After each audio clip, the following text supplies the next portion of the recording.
SNDP യോഗത്തിൽ ഇടപെടാനുള്ള CPIM തീരുമാനം യോഗവുമായുള്ള നേരിട്ടുള്ള യുദ്ധപ്രഖ്യാപനമാണ്. പാർട്ടിക്കൊപ്പം എക്കാലവും നിലയുറപ്പിച്ചിരുന്ന ജനവിഭാഗം കൈവിട്ടുപോകുന്നുവെന്ന തിരിച്ചറിവിലാണ് സമുദായ സംഘടനയിൽ ഇടപെടാനുള്ള അസാധാരണ തീരുമാനത്തിലേക്ക് CPIM എത്തിയത്. ഇത് രണ്ടാം തവണയാണ് CPIM SNDP യോഗത്തിനെതിരെ നേരിട്ട് പോരാട്ടത്തിനിറങ്ങുന്നത്. നിയമസഭാ തെരഞ്ഞെടുപ്പിന് മുന്നോടിയായി BDJS രൂപീകരിച്ചിറങ്ങിയപ്പോഴാണ് CPIM SNDPക്കെതിരെ സമീപകാലത്താദ്യമായി നേരിട്ട് യുദ്ധത്തിനിറങ്ങിയത്. ശ്രീനാരായണ ഗുരുവിന്റെ ആദർശത്തിൽ വിശ്വസിക്കുന്ന പ്രസ്ഥാനത്തെ വർഗീയ കൂടാരം കയറ്റുമെന്ന് ആരോപിച്ച് വിപുലമായ പ്രചാരണം നടത്തിക്കൊണ്ടായിരുന്നു അന്ന് പോർമുഖം തുറന്നത്. നേതാക്കളുടെ വിമർശനവും വെല്ലുവിളിയും കനത്തതോടെ BDJS രൂപീകരണത്തിൽ യോഗം നേതൃത്വത്തിന് പങ്കില്ലെന്ന് പറയാനും തിരുത്താനും ജനറൽ സെക്രട്ടറി വെള്ളാപ്പള്ളി നടേശൻ നിർബന്ധിതനായി. ഇതോടെ പ്രചാരണ പരിപാടികളിൽ നിന്ന് പാർട്ടിയും പിൻവാങ്ങി. ഈ അനുഭവത്തിൽ നിന്നാണ് യൂണിയൻ അടിസ്ഥാനത്തിൽ യോഗം വിളിച്ചുകൊണ്ട് SNDPയിൽ നേരിട്ടിടപെടാൻ CPIM ശ്രമിക്കുന്നത്. സമുദായ സംഘടനയിൽ പ്രവർത്തിക്കുന്ന പാർട്ടി അംഗങ്ങളെയും അനുഭാവികളെയും കൂട്ടിയുള്ള നീക്കത്തിൽ നേതൃത്വത്തോട് കലഹിച്ചു നിൽക്കുന്ന SNDPക്കാരെയും കൂടെ ചേർക്കും.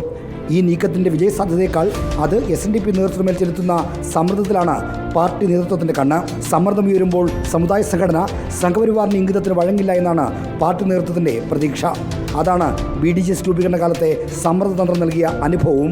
മൈക്രോ ഫിനാൻസ് കേസ് പോലെ SNDP നേതൃത്വത്തെ പിണഞ്ഞുകിടക്കുന്ന കാര്യങ്ങൾ സർക്കാരിനും ആയുധമാകും. ഈ രണ്ട് സമ്മർദ്ദം കൂടി ചെല്ലുമ്പോൾ SNDP പാർട്ടിയുടെ വഴിക്ക് വരും എന്നാണ് നേതൃത്വത്തിൻ്റെ കണക്കുകൂട്ടൽ. Reporter R. Sreejith, reporter, Thiruvananthapuram. Sreejith തന്നെ ചേരുന്നു, ഞങ്ങളുടെ പൊളിറ്റിക്കൽ കറസ്പോണ്ടന്റ് തിരുവനന്തപുരത്ത് നിന്ന്. ശ്രീജിത്ത്, കഴിഞ്ഞ ദിവസം വെള്ളാപ്പള്ളി നടേശൻ ഇക്കാര്യത്തിൽ പ്രതികരിച്ചത് നമ്മൾ കണ്ടതാണ്.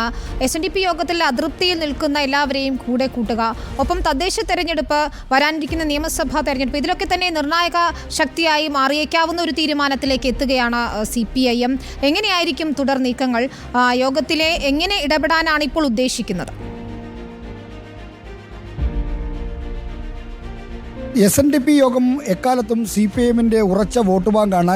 ഈഴവ വിഭാഗമാണ് ഏറ്റവും വലിയ ഒരു വോട്ട് ബാങ്കായി ഇടതുപക്ഷത്തിന് മുന്നിൽ കേരളത്തിൽ അണിനിരന്നിരിക്കുന്നത്. ആ വോട്ട് ബാങ്കിലുണ്ടായ വലിയ ചോർച്ചയാണ് ഇപ്പോൾ ഇത്തരം ചില നടപടികൾക്ക്, നിർണായകമായ നീക്കങ്ങൾക്ക് CPIMനെ പ്രേരിപ്പിക്കുന്നത്. ഈ കഴിഞ്ഞ CPIMന്റെ സംസ്ഥാന കമ്മിറ്റിയിലെ തീരുമാനമനുസരിച്ച് ഈ ഓരോ യൂണിയനുകളുടെ അടിസ്ഥാനത്തിൽ SNDPയിൽ പ്രവർത്തിക്കുന്ന പാർട്ടി അംഗങ്ങളുടെയും അനുഭാവികളുടെയും ഒപ്പം തന്നെ SNDPയിൽ അതൃപ്തരായി നിൽക്കുന്ന ആളുകളുടെയും പ്രത്യേക യോഗം വിളിക്കാനുള്ള തീരുമാനമാണ് എടുത്തിരിക്കുന്നത്.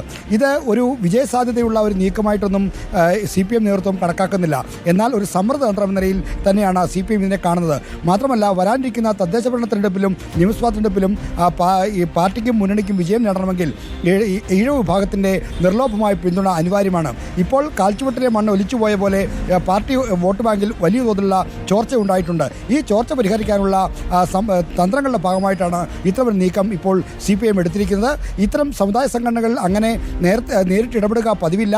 എന്നാൽ ഈ ഈഴവ സമുദായവുമായി ബന്ധപ്പെട്ട കാര്യങ്ങളിൽ അങ്ങനെ ഒരു നടപടിയിലേക്ക് CPIM നീങ്ങുന്നത് ഇപ്പോൾ ഉണ്ടായിരിക്കുന്ന, അകപ്പെട്ടിരിക്കുന്ന ഒരു പ്രതിസന്ധിയിൽ നിന്ന് മറികടക്കാനുള്ള തന്ത്രം എന്ന നിലയ്ക്കാണ്.